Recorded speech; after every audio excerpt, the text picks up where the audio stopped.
President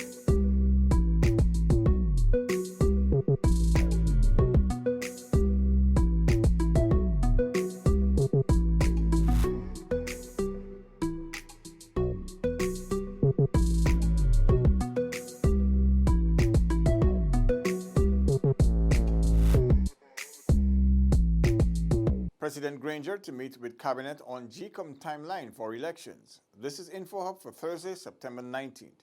We have some major news for you today. His Excellency President David Granger today confirmed that he has received a correspondence from the chair of the Guyana Elections Commission regarding the time frame for the holding of general and regional elections. The head of state told members of the media today that he did receive the correspondence from retired Justice Claudette Singh and will be holding discussions with his cabinet on the matter. I have received the letter from the Election Commission chairman, and I should be meeting my cabinet in a few minutes' time to discuss that letter.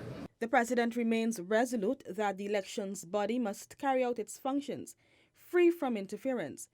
He reiterated too that his administration continues to uphold the tenets of the Constitution. The Constitution is very clear on the functions of the Commission.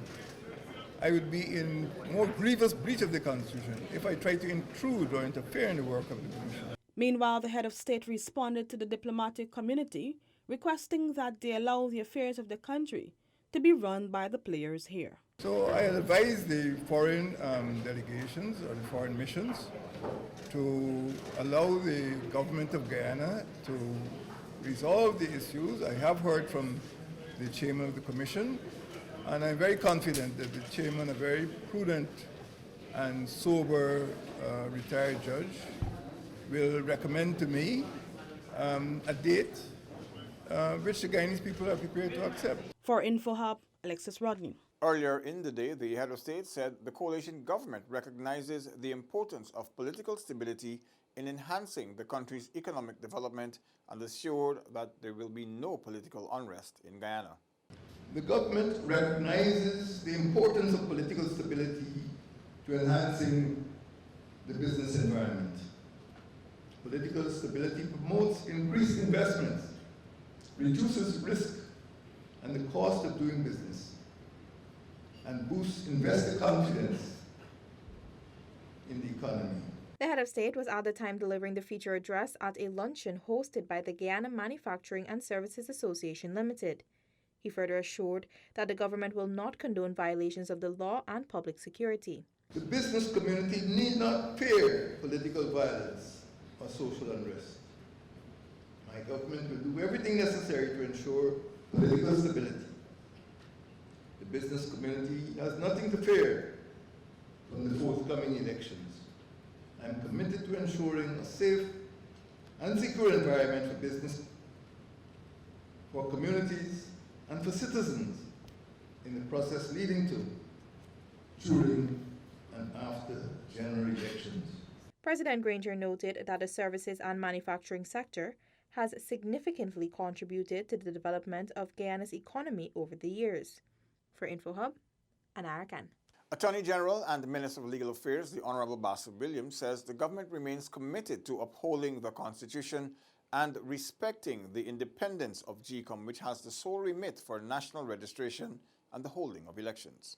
Under Article 226(6), they are not subject to the control or direction of any authority or anyone in the conduct of their remit.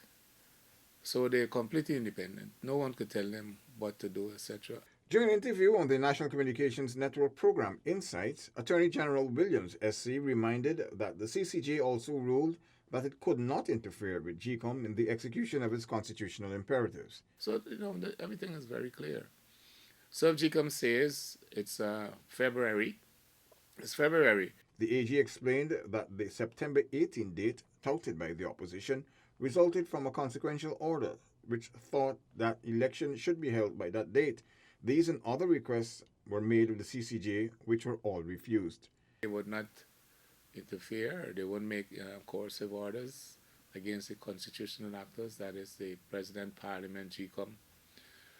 And so, I believe it's gross disrespect for the CCJ. They've always been attacking them and coercing them out. for them to actually come and misrepresent the judgment of the CCJ. The Attorney General further noted that even the case requesting the resignation of Cabinet and the President was dismissed by the CCJ, which clarified that they would operate in an interim mode. This status quo remains until the conclusion of general and regional elections. September 18, he added, is an invention of the political opposition. Still to come, Golden Grove Secondary School commissioned and Dover Primary gets a boat. Details after the break. Are you ready to embark on a truly epic adventure to an undiscovered corner of South America, where some of the most spectacular natural attractions are unveiled within a beautifully diverse landscape? From the wetlands and savannas to the ancient mountains, magnificent waterways and lush enriching rainforest would provide a vast playground for some of the most exotic and breathtaking creatures on the planet, including many of the world's giant species. This untouched land of mystery and wonder serves up an exclusive experience for travelers. So are you ready for a new, awe-inspiring adventure? Welcome back to nature. Welcome to Guyana.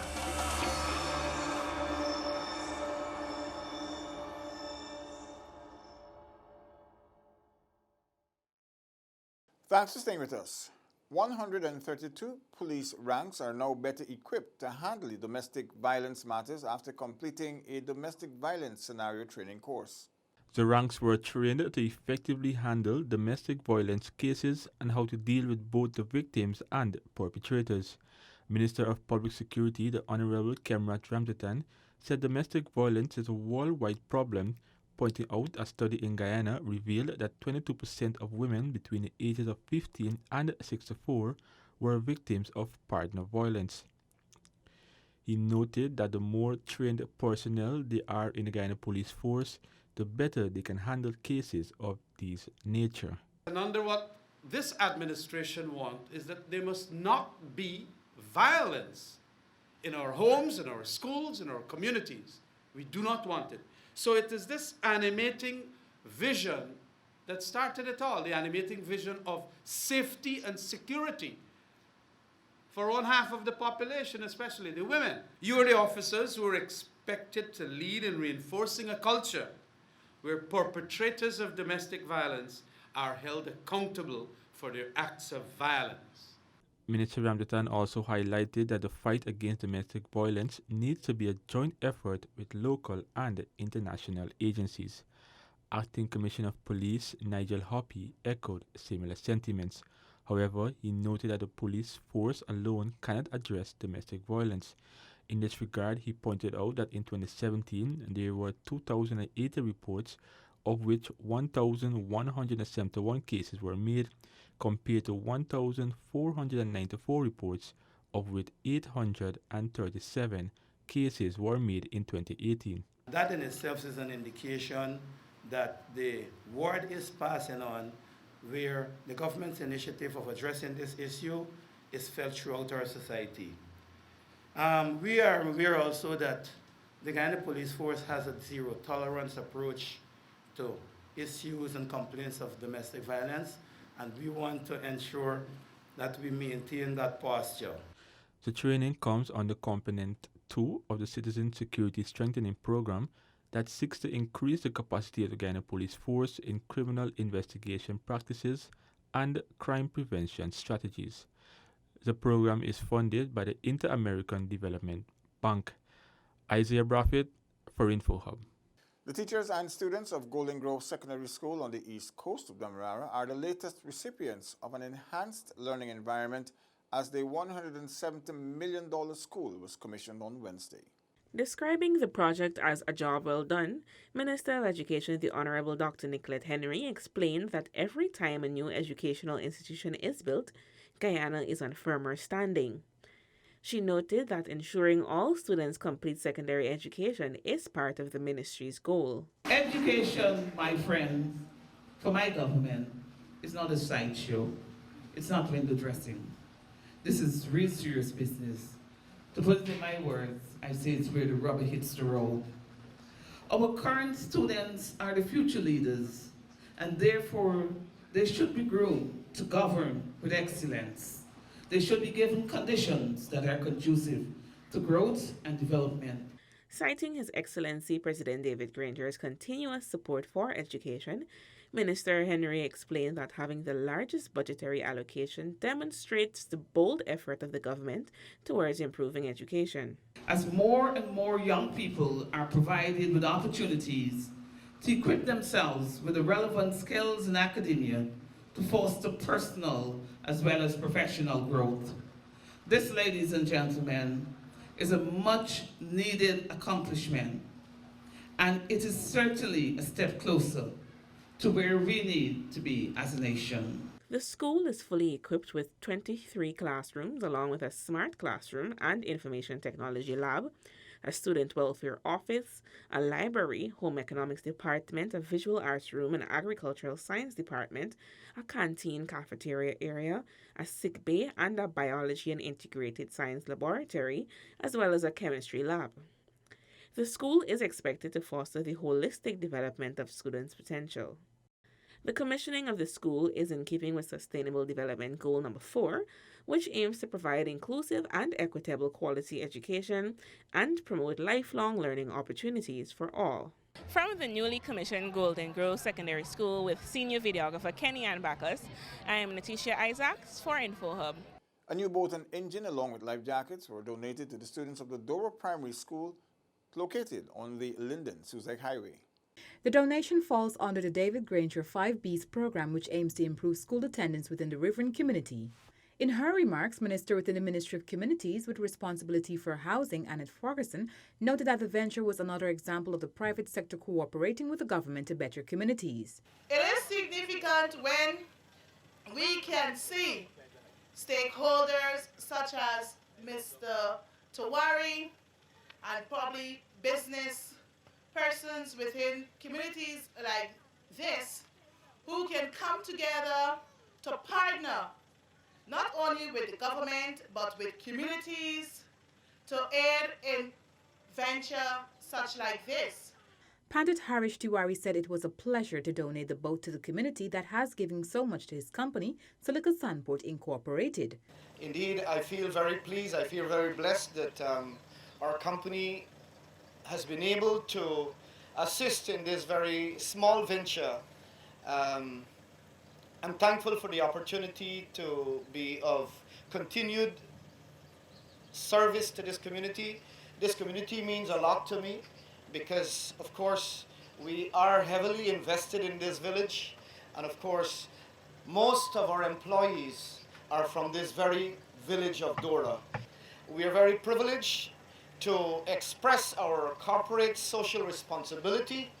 Vice Chairperson of the Region 4 Regional Democratic Council, RDC, Earl Lambert, reminded the young students of the importance of a proper education. Education is the key to success. Education is the key to happiness. Education is the key to getting out of poverty. It is important as children that you take your education. So this effort that is being placed here, it is very important that you take it in stride.